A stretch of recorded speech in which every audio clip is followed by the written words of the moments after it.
Vamos a hablar entonces de Lope de Aguirre. Muchos de ustedes lo recordarán, quizá por el cine, Aguirre, la ira de Dios.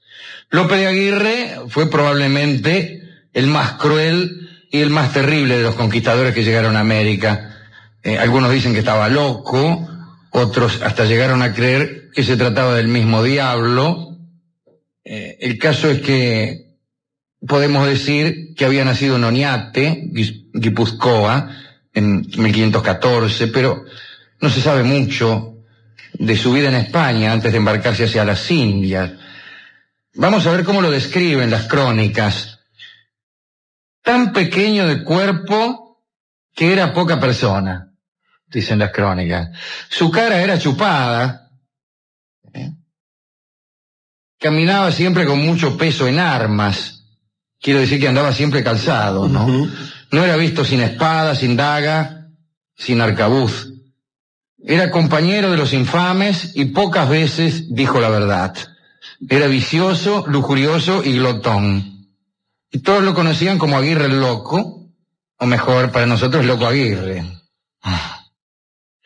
Podría decirse que la historia de Aguirre comienza en el Perú. Allí vivió más de 20 años dedicado a la doma de potros. Fue así como empezó a gestarse su fama. Su primera fama habrá sido como domador. Pero parece que Lope de Aguirre se cansó de domar potros y se alistó en una expedición a Tucumán, en la que iba en calidad de jefe de una de las cuadrillas. Las leyes nuevas, dictadas por esos tiempos en España, prohibían que se cargase a los indios. No que se le tomase el pelo, sino que se los usara como burros de carga para aquellas travesías. Lope de Aguirre contravino aquellas leyes y les dio cargas a los indios, y como castigo el licenciado Francisco Esquivel le impuso una pena de una multa o de 200 latigazos si el tipo no pagaba la multa, y Aguirre optó por el látigo. Primero trató de eludirlo, alegando que era un hidalgo español, pero Esquivel no escuchó este alegato y Aguirre soportó el castigo. Le encajaron 200 latigazos. Enfurecido, Aguirre juró matar a Esquivel para vengar la que él consideraba una afrenta. Pero Esquivel, sabiendo que Aguirre era capaz de cumplir su juramento, huyó de Arequipa, donde estaban, a Lima, y después a Quito, y por último llegó al Cuzco, siempre huyendo de Aguirre, que había jurado matarlo por haberle pegado o haberle hecho dar Esquivel 200 latigazos. El caso es que aquel itinerario, si bien se mide, es de 6.000 kilómetros. Y Aguirre siguió a Esquivel a lo largo de esos 6.000 kilómetros. Era una cuestión de tiempo. Y lo siguió a pie. Lo siguió a pie porque según él, según Aguirre, ningún hidalgo podía montar a caballo ni presentarse ante nadie antes de haber lavado una afrenta. Así que lo siguió 6.000 kilómetros a pie. Naturalmente, esta tarea le insumió mucho tiempo, 3 años y 4 meses. Finalmente, en el Cusco, lo encontró. Aguirre esperó la hora de la siesta, en que las calles están vacías, y entró en la casa de Esquivel, que dormía sentado tras una mesa, y entonces lo apuñaló en la sien. Bueno, naturalmente tuvo que huir. Se refugió primero en una cueva en los Andes. Allí se alimentó de raíces y vivió 1 año, en la más estricta soledad. A punto de morir de hambre y de frío, decidió volver al Cusco.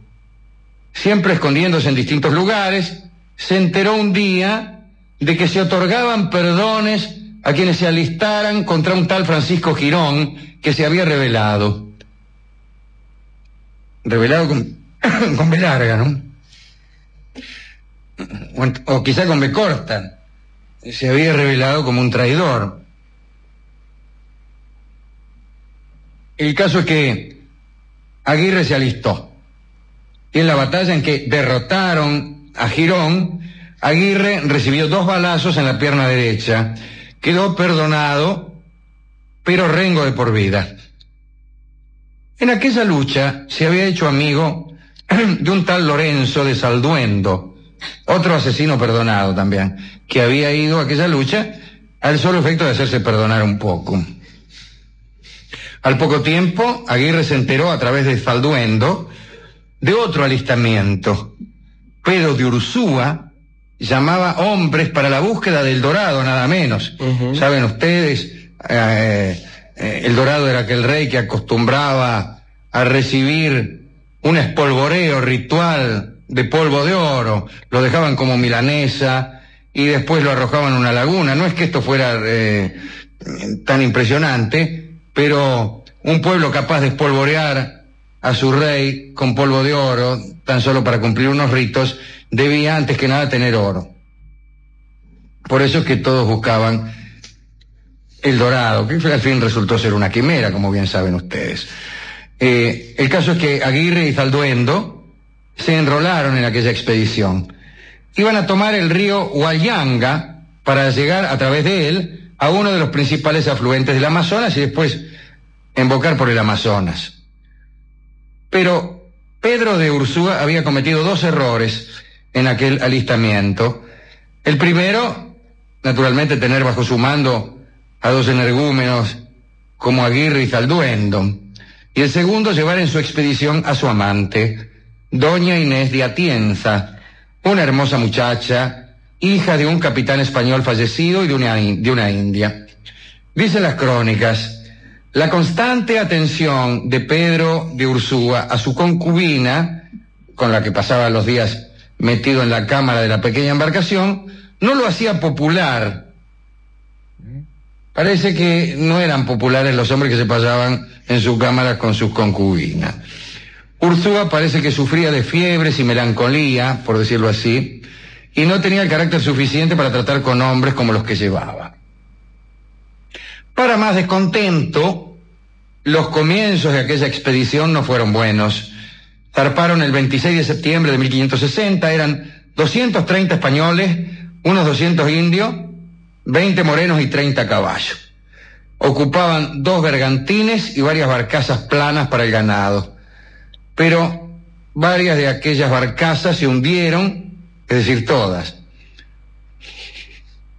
Si eran varias barcazas y se hundieron varias, quiere decir que se hundieron todas. Porque la madera parece que estaba podrida. Podrida en el sentido de putrefacción, no en el sentido de cansancio. Bueno, junto con las barcazas se perdieron casi todos los alimentos. La navegación se hizo penosa, se establecieron turnos de guardia en los cuales los hombres se ponían armaduras sobre la piel. El calor era tal que era imposible llevar nada debajo. Además, debajo de la piel. Además, los caimanes eran tantos que los hombres pensaban que si se dormían, los dientes de las bestias los iban a desgarrar. Entonces, por eso usaban armaduras para dormir, para que los dientes de los caimanes no pudieran atravesar el acero. Pero a veces las armaduras se calentaban por el sol y producían terribles quemaduras. Y cuando se las sacaban, si no aparecían los caimanes, lo hacían los mosquitos. En cuanto a los indios de las riberas, por el momento se apartaban cuando los veían acercarse. Aguirre recibió el cargo de tenedor de difuntos, que lo obligaba a llevar la cuenta de los que se morían.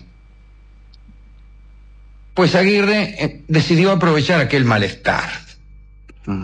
Quería adueñarse de la expedición, transformarse en un verdadero conquistador e incluso reinar allí donde quisiera. La verdad es que nadie se portaba a Ursúa, y todos le echaban la culpa de lo mal que andaban las cosas. Y del Dorado, desde luego, no había ni noticias. El día de Año Nuevo de 1561, los expedicionarios estaban en un poblado del Amazonas que los indios habían abandonado. Ursúa estaba durmiendo en una hamaca. Un criado negro intentó avisarle de que había una conjura, porque había una conjura, pero Ursúa lo echó. Aguirre, junto a Salduendo y a un tal Lavandera, pues molieron a golpes a Ursúa hasta darle muerte. El resto de los expedicionarios los apoyó. Se nombró como nuevo general a don Fernando de Guzmán, un aristócrata sevillano que en realidad no fue más que una marioneta de Aguirre y sus conjurados. Poco después hubo incluso algunas muertes de algunos muchachos que se disputaban la mano de Inés, imagínense. Uh-huh. Lavandera empezó a andar con ella y como su apellido lo indicaba, hacer alarde de ello. Pero Salduendo, que estaba también enamorado de la muchacha, mató a Lavandera a puñaladas. Aguirre, en su camino para comandar la expedición, no participó de la lucha por la chica. Dormía poco, 1 o 2 horas diarias, a veces sentado. Pasaba los días vigilando y planeando. Un día convenció a don Fernando, aquel que había sido nombrado general, de que se proclamara rey. Le dijo, mire, ¿por qué no se proclama rey? Así, en medio de la selva amazónica, se inventó una corte con pajes, coperos, guardias. También se repartieron, qué sé yo, hipotéticos y elevados sueldos a cobrar en otro momento, ¿no? El plan impuesto por Aguirre era el siguiente: si él deponía a un rey, podía convertirse en su sucesor. La institución ya estaba creada y no hubiera sido él quien violentamente se designase monarca, ¿me entendés? Uh-huh. Designate rey vos. Y a mi turno, yo lo único que hago es deponerte. Ocupo tu lugar, que era el de rey, pero no creo yo mismo esta monarquía. Naturalmente, antes de todo esto, Aguirre quiso sacarse de encima a posibles opositores. Y el primero en caer fue Salduendo. Liquidó a Salduendo. Después cayó doña Inés, la mató. Después liquidó a un tal Alonso de Montoya y al padre Henao, que eran los guardianes del nuevo rey. Y más tarde mató al propio rey, a don Fernando de Guzmán. Aguirre era ayudado por varios hombres que seguían sus órdenes y que ahorcaban a los señalados. Después, el propio Aguirre se autoproclamó rey de aquellas tierras de la Amazonia y, siguiendo el rumbo que había marcado Orellana años antes, navegó por el Amazonas hasta el mar. Aguirre tenía prohibido todo. Mejor dicho, no es que él tenía prohibido todo, prohibía todo a sus hombres. Nadie podía levantarse de noche, ni acercarse a la popa de cualquiera de las 2 embarcaciones, ni hablar en voz baja, o tocar las espadas. Un cronista cuenta que los soldados le temían tanto a Aguirre que no se atrevían siquiera a mirarlo. Todo esto sucedía en medio de la más espantosa miseria. Se morían de hambre, o apestados, o envenenados. Otros morían por los castigos de Aguirre. Sobre los cadáveres se colocaban unos carteles que declaraban el motivo de la muerte. Sobre el de Alonso Caso se leía por hablador. Sobre el de Monteverde, por amotinador.